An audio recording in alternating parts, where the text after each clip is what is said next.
Siamo andati a visitare su richiesta del sindaco di Forno di Zoldo la situazione del palaghiaccio, che in parte la copertura è crollata. Insieme con il nostro dirigente Mariano Carraro abbiamo fatto un sopralluogo, abbiamo visto come intervenire e il contributo che la Regione darà al Comune per la demolizione dell'intera copertura, lo smaltimento del legno lamellare e delle parti in ferro e in cemento armato che saranno oggetto della demolizione. Resterà l'anfiteatro con le gradinate, il bar che era appena stato costruito, e si è anche visto come questa struttura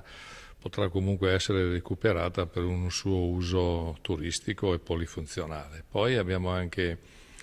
visto la grandinata che ha interessato il comune di Chiesa del Pago e abbiamo relazionato all'assessore Donazzan in merito anche alla richiesta di calamità naturale che è stata